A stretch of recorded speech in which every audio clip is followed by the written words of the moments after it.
오늘 저희들이 읽은 본문은 예수님께서 예루살렘 성에 들어가시는 그런 내용입니다.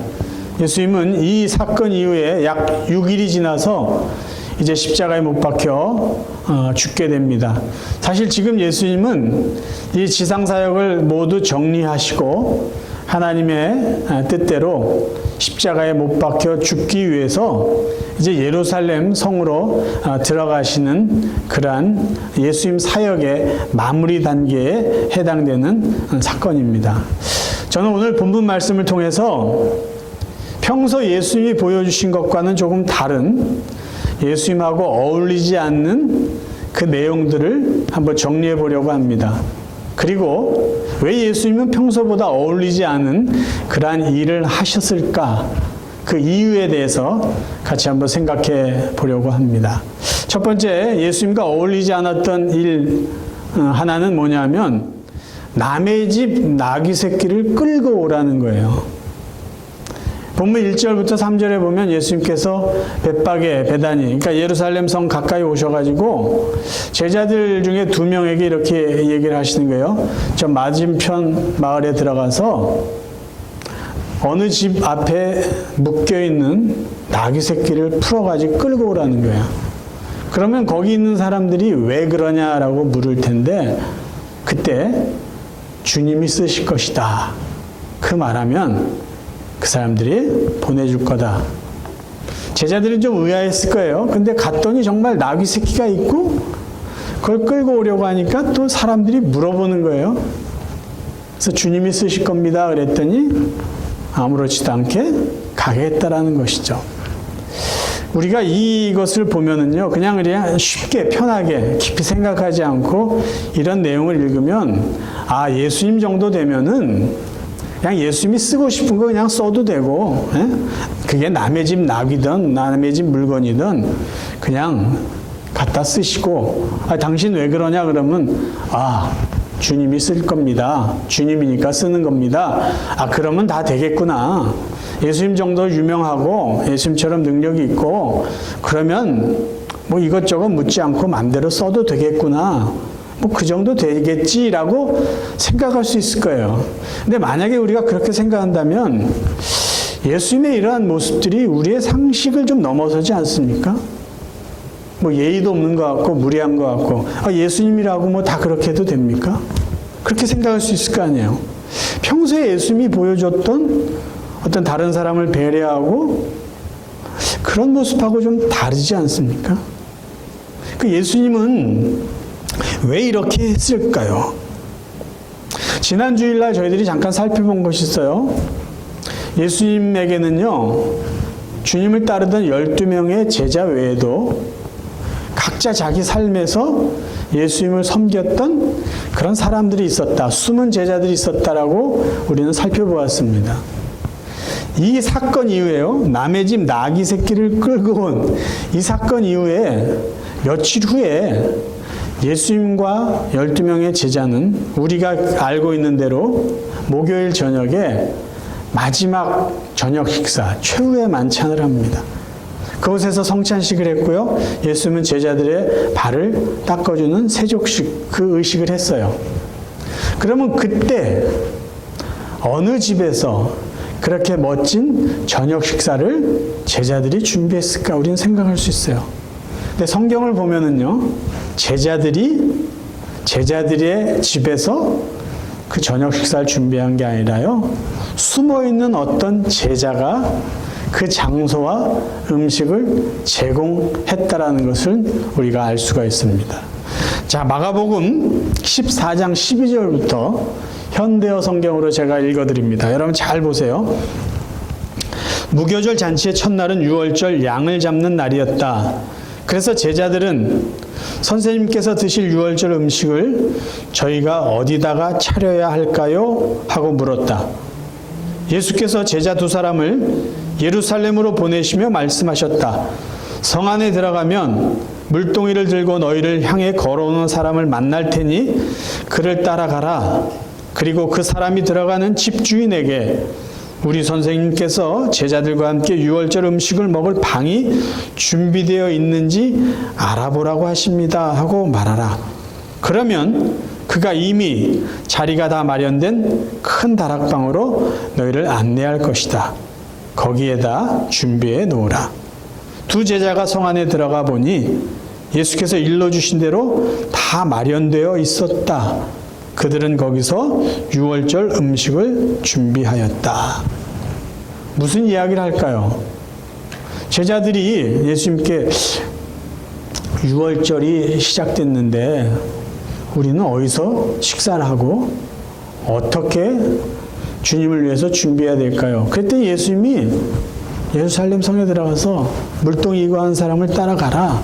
그리고 그 집주인에게 물어봐라. 그럼 그 사람이 다 알아서 해준다는 거예요. 어떻게 해요? 자, 예수님하고 제자들이 앉아서 식사할 방이 다 준비되어 있고요. 음식도 다 차려놨습니다. 그 얘기를 한 거예요. 그러면 제자들은 가서 뭘 하죠? 그 준비되는 음식들을 이렇게 잘 다시 정리해서 식사하면 되는 거예요. 누가 준비해 놓았다고요? 몰라요. 근데 예루살렘 성 안에 있는 그 누군가가 예수님과 그의 제자들을 위해서 방과 음식을 준비해 놓았다라는 것이에요. 그러면 아까 나귀 새끼는 누구의 소유였을까요? 우리가 이런 걸 보면서 정리할 수 있는 건 뭐냐면, 그 나귀 새끼는 예수님을 믿고 예수님의 사역을 도왔던 숨은 제자의 것이에요. 그럼 그 사람은 나귀 새끼를 왜 예수님께 빌려줬을까? 저는 이렇게 추측합니다. 이미 알고 있었다는 것이죠. 이미 예수님에게 내가 예루살렘에 가면 나귀 새끼를 타고 가야 되니까 나에게 나귀 새끼가 필요해. 그 누군가 숨어있는 예수님의 제자는 알고 있었어요. 그래서 굳이 많은 설명을 하지 않더라도 예수님의 제자가 자기의 나귀 새끼를 풀어서 끌고 갈 때 당신 뭐 하려고 그럽니까? 했을 때 주님이 쓸 겁니다. 이미 다 알고 있었으니까 그래요? 그럼 갖다가 쓰십시오. 예수님의 사역에는요 12명만이 예수님의 사역을 돕고 일을 한 것이 아니라 이미 예수님을 메시아로 인정하고 예수님의 사역을 도왔던 이와 같은 사람들이 있었다라는 것이에요. 그러니까 우리가 오해하지 않았으면 하는 게 예수님이니까 아무 사람에게 가가지고 먹을 거 내놔라. 우리가 식사해야 되니까 식사할 장소를 제공해라. 그렇게 하시지 않았다는 거죠. 예수님이니까 남의 집 짐승 갖다가 맘대로 쓰고 남의 집의 물건 맘대로 쓰는 그런 분은 아니었다라는 것이죠. 자, 이제 좀 더 본론으로 들어가 볼까요? 이 본문에서 정말 예수님하고 어울리지 않는 게 있어요. 그게 뭐냐면 나귀 새끼를 타고 예루살렘 성에 들어가신 이 모습입니다. 평소에 예수님은요 이렇게 볼품없는 나귀를 타고 마치 장난하듯이 그렇게 행동하신 분이 아니었어요.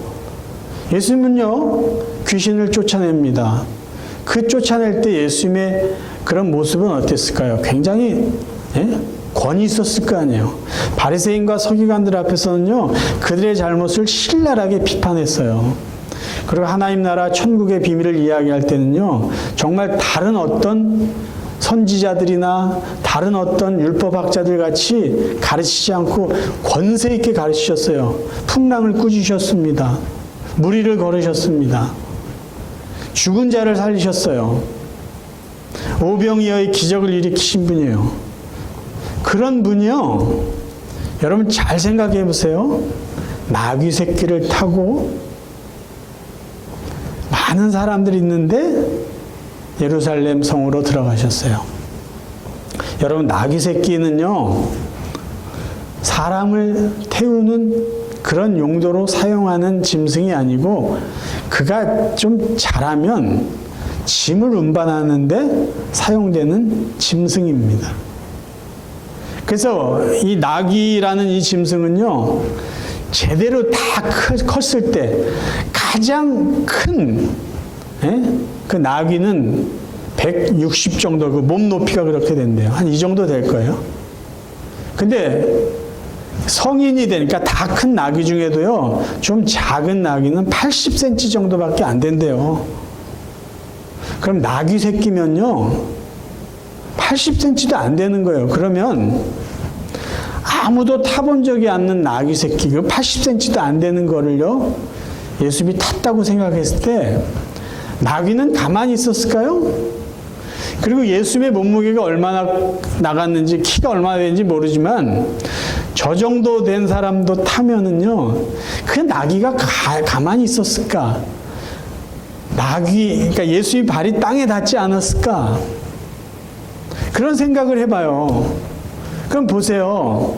만약에 예수님이 내가 하나님의 아들이다, 평소에 말씀하신 것처럼 하나님의 아들이다, 그래 나는 구약 성경에 예언된 메시아다, 나는 너희들의 왕이다, 그런 예수님의 그 본래의 모습대로 예루살렘 성에 들어가기를 원하셨다라면 이런 우스운 꼴로 그 장면을 연출하지 않았을 거예요.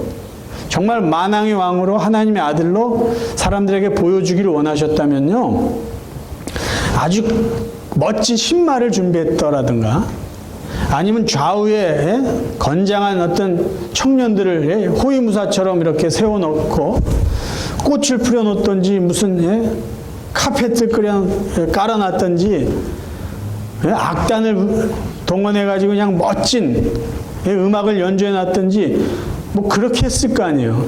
근데 지금 여러분 생각해 보세요. 우리는 그냥 이게 아무것도 아닌 것 같지만 그 어린 나귀 새끼를 타고 예수님이 말이에요 거기를 들어가는 건요 제가 봤을 때는 너무 우스운 모습이에요. 근데 거기에 어울리지 않게 또 제자들은 어떻게 했냐면요 그 나귀 새끼 위에 안장을 만들려고 했던 것 같아요. 자기들의 옷을 거기다 깔아 놓습니다. 얹어놨어요. 그리고 예수님 타고 가게 하신 거죠. 사람들은 어떻게 했죠? 그 길에다 자기 옷들을 깔고, 이 사복음서에 다 기록되어 있는 내용인데요. 그걸 종합해 보면요, 종려나무 가지를 꺾고 막 흔들면서 이스라엘의 왕이여, 요한복음에 보면요, 이스라엘의 왕이여 이렇게 외쳐요. 그리고 호산나, 호산나입니다. 호산나는 지금 우리를 구원해 주소서라는 말이에요. 지금 로마 정부로부터 우리를 해방시켜 주십시오라고 외치는 거예요. 그럼 여러분 생각해 보세요. 어린 나귀 새끼를 타고 좀 우스운 모양으로 이렇게 오시는 그 예수님을 향해서 이스라엘의 왕이여 우리를 구원해 주십시오. 이 장면이 얼마나 우습냐고요. 그러니까 거기 앉아 계신 예수님도 그렇고요. 그분을 향해서 우리를 구원해 달라고 막 환호성을 지르는 그것도 뭔가 어울리지 않는 거예요.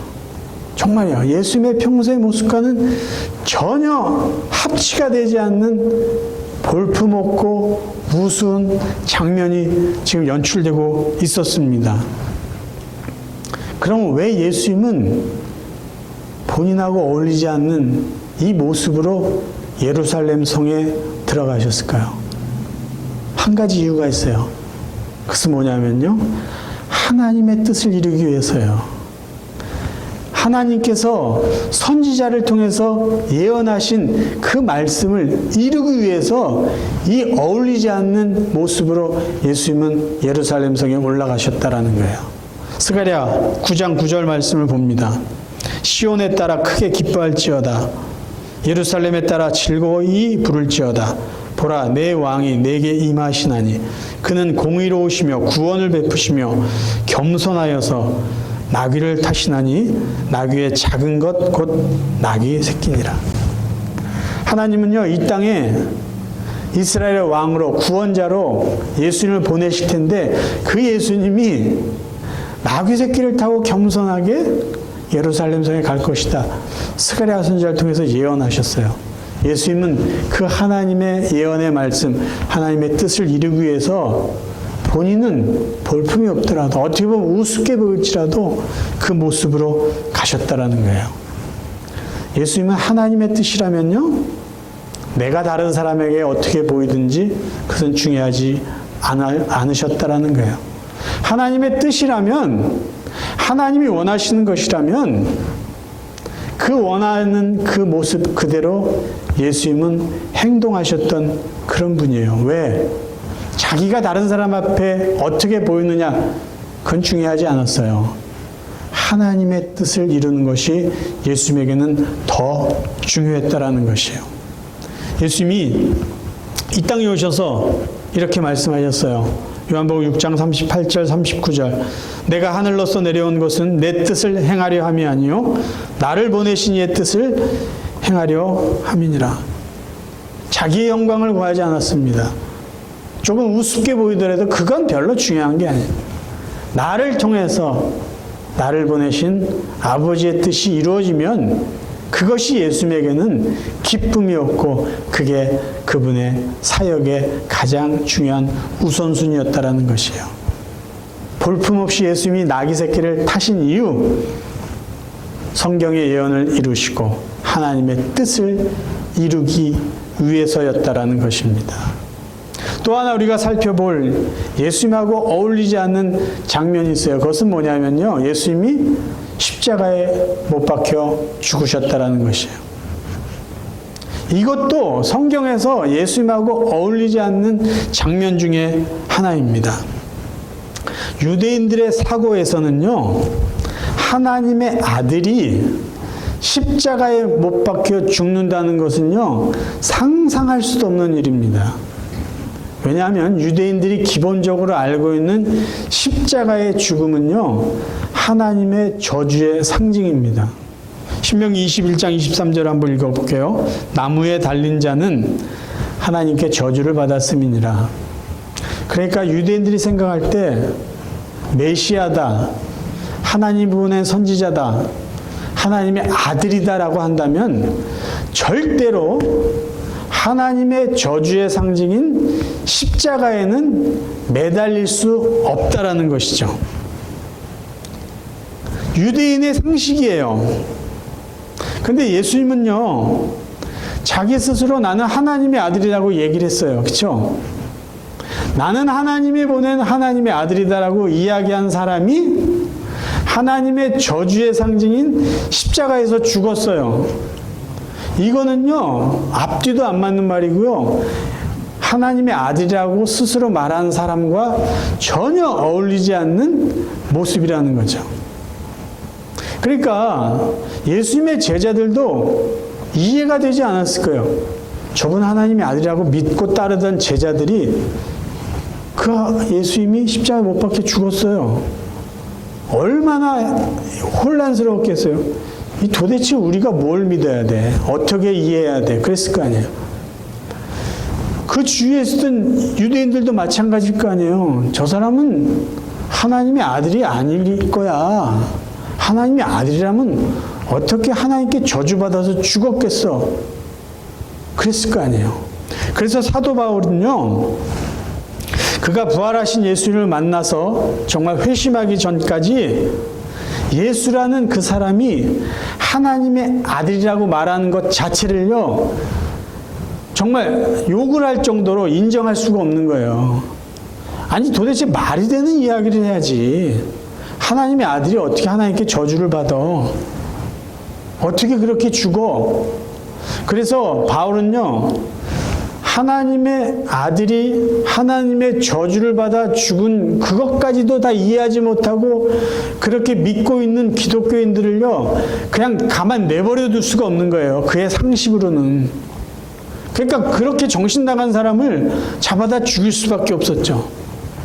그러다가 그가 하나님의 뜻을 다 안 거예요. 이해한 거예요. 그리고 나서 고린도 교회 교인들에게 예수 그리스도의 십자가를 뭐라고 이야기했냐면 고린도전서 1장 23절입니다. 우리는 십자가에 못 박힌 그리스도를 전하니 유대인에게는 꺼리 끼는 것이요 이방인에게는 미련한 것이로되, 이렇게 얘기했어요. 자, 이게 유대인들이 갖고 있는 믿음으로 봤을 때 십자가에 죽은 예수는요, 부끄러운 거예요. 제가 지금 말씀드렸죠. 아니, 하나님의 아들이 어떻게 하나님의 저주를 받고 죽어? 그 얘기 하지 마. 말도 안 되는 얘기 하지 마라는 거예요. 그러면 이방인들, 유대인이 아닌 그 시대에 살았던 헬라인들의 상식으로는요, 이게 미련한 이야기예요. 왜 미련하냐면 그들은 신에 대한 개념을 갖고 있잖아요. 신도 알고 신의 아들들의 이야기도 알아요. 그러면 헬라인들이 갖고 있는 기본적인 상식은 신은 죽지 않는다라는 거예요. 신이 어떻게 죽어? 신은 사람하고 다르기 때문에 죽지 않는 존재야. 근데 하나님의 아들인 그 신이 죽었대. 그 십자가 그리스도의 복음 아니에요. 그 이야기를 들으면 야, 말도 안 되는 얘기, 그 말도 안 되고 미련하게 들리는 그 얘기 하지 말라라고 이야기했다라는 것이에요. 그런데 왜 예수님은 십자가에 죽으셨냐라는 거예요. 자기가 하나님의 아들이라고 이야기했고 인류를 구원할 메시아라고 이야기했으면서 왜 하나님의 저주의 상징인 십자가에서 죽었냐라는 것이죠. 그 이유는요, 하나님 아버지의 뜻이 그거였기 때문이에요. 하나님 아버지가 원하시는 것이 그거였기 때문에 그렇게 예수님은 죽으셨다라는 거예요. 예수님이 십자가에 못 박히시기 전에 이런 기도한 거 우리가 알잖아요. 자기는 안 했으면 좋겠는 거예요. 그렇게 하나님의 저주를 받고 자기는 죽고 싶지 않았어요. 근데 이게 아버지의 뜻이라면은 아버지의 뜻대로 하기를 원합니다.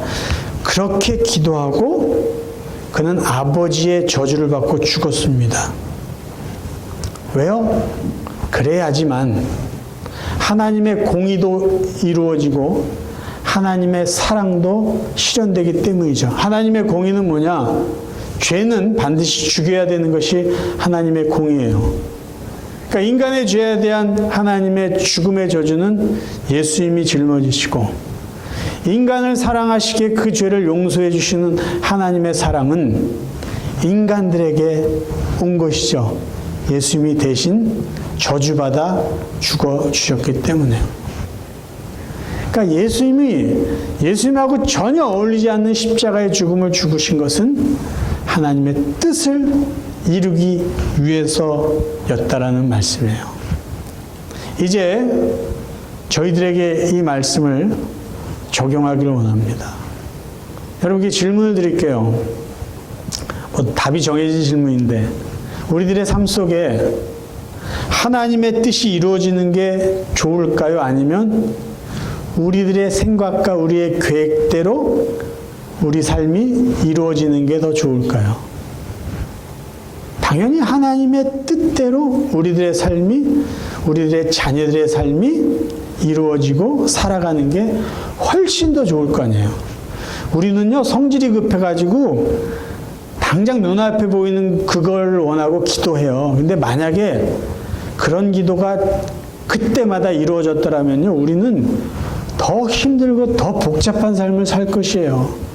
당장 좀 일이 내가 원하는 대로 안 이루어졌지만 조금 지나서 하나님의 뜻대로 이게 진행되는 것을 우리는 보고 아, 하나님의 은혜구나라고 우리는 고백하면서 지금까지 살아왔어요.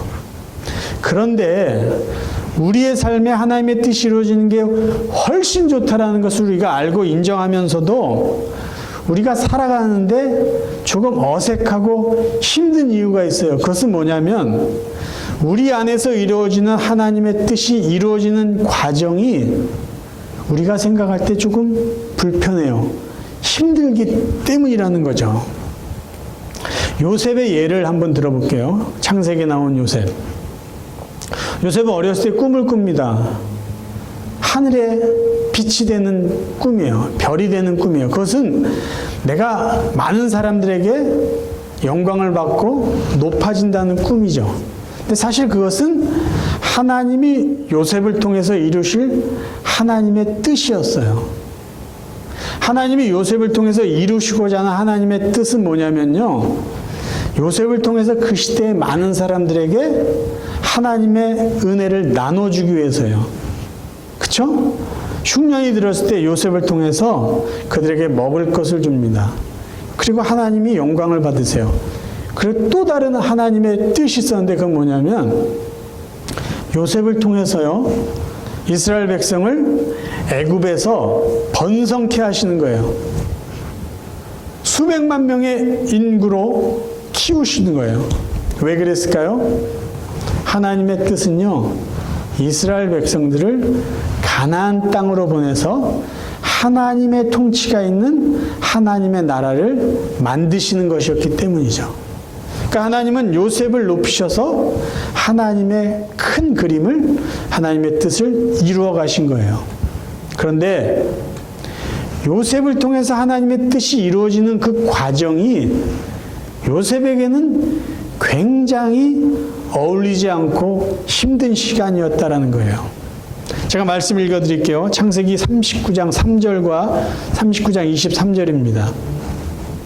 그의 주인이 여호와께서 그와 함께 하심을 보며 또 여호와께서 그의 범사에 형통하게 하심을 보았더라.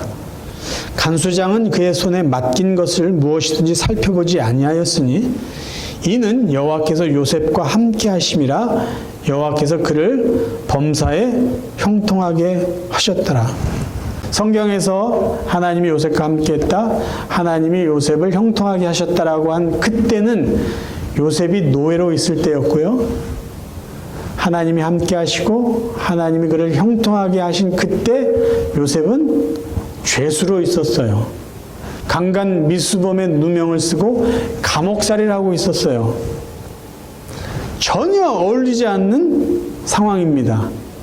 성경은 분명히 하나님과 함께한 요셉, 하나님께서 형통한 요셉이라고 말씀하고 있는데 그의 현실은요, 노예였고 죄수였어요. 전혀 어울리지 않아요.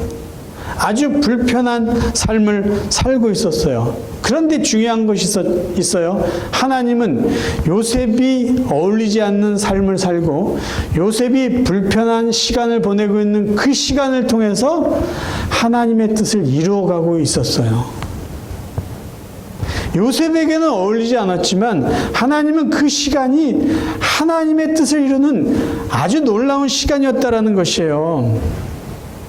그래서 만약에요, 저희들이 살아가고 있는데 조금 어울리지 않아요. 내가 생각할 때, 난 이렇게 살려고 한 사람이 아니었어. 근데 내가 왜 이렇게 살지? 나랑 좀 어울리지 않는데 그렇게 살아가고 있을지라도, 나는 왜 이렇게 좀 답답하고 힘든 시간을 살아가고 있지? 그럴지라도 만약에 그런 우리의 시간이 하나님의 뜻을 이루는 삶의 과정이라면 우리가 좀 어울리지 않는 시간을 보내더라도, 우리가 좀 힘든 시간을 보내더라도 그 시간은요, 굉장히 소중하고 굉장히 의미 있는 시간이라는 거예요. 왜요? 나한테는 좀 어울리지 않지만 하나님의 뜻이 이루어지는 시간이기 때문입니다. 그래서 여러분, 내가 삶을 살아가는데 내가 이거 어렸을 때, 젊었을 때 꿈꿨던 그런 모습이 아니라고 할지라도 지금 하나님이 나를 통해서 정말 하나님의 놀라운 뜻을 이루어 가신다면요, 그 시간을요, 기꺼이 기쁘게 보내시라는 거예요. 여러분, 혹시 지금 누구를 사랑하려고 하고 계신데, 저 인간 내가 사랑하는 거지, 그래, 내가 여지껏 그렇게 살아오지도 않은데, 그냥 지나가지, 어울리지 않아 나한테. 혹시 그런 생각 갖고 계세요? 내가 누군가를 용서하려고 하는데, 그냥 살아. 살 날도 얼마 안 하는데 그냥 내 편한 대로, 나한테 어울리지도 않아. 혹시 그런 생각하고 계세요? 내가 내 시간을 들이고 내 돈을 들여서 누군가를 도와주려고 하는데, 그냥 지나가지. 혹시 그렇게 생각하고 계시지 않아요? 그렇다면 제가 말씀드릴게요. 어색하더라도 그 일을 하세요. 사랑하는 일, 누구를 도와주는 일, 누구를 용서하는 일, 나한테 좀 맞지 않더라도 하시자고요. 왜요? 하나님이 원하시는 일이기 때문이에요. 그 일은 하나님의 뜻이기 때문이에요. 내가 좀 어울리지 않고 내가 조금 쑥스럽지라도 그 일을 하는 것이 하나님의 뜻을 이루는 것이라면 우리는 얼마든지 해야 된다라는 것이죠. 제가 성경 읽자고 그러니까, 제가 기도하자고 그러니까 어느 분들은 어색해 하세요. 내가 예수님 여지껏 20, 30년 성경 읽고 또 남 위해서 기도한다는 거, 이거 참 어색한데요. 성경 쓰는 거. 근데 해야 된다는 거죠. 왜? 하나님 기뻐하신 일 아니에요. 우리가 누군가를 위해서 기도하고 그들을 섬긴다는 거. 하나님이 말씀하신 거 아니에요. 하나님의 말씀을 묵상하고 배우라는 거 하나님이 원하시는 거 아니에요. 그 일을 하자고요. 그러면 조금 어색하더라도 그 시간을 통해서 하나님은 우리 삶 속에 하나님의 뜻을 이루어 가신다는 것이에요. 사랑하는 성도 여러분, 예수님은요, 하나님의 뜻이라면요, 다른 사람이 나를 좀 우습게 보더라도, 나하고 좀 어울리지 않더라도, 그거 상관하시지 않은 분이에요.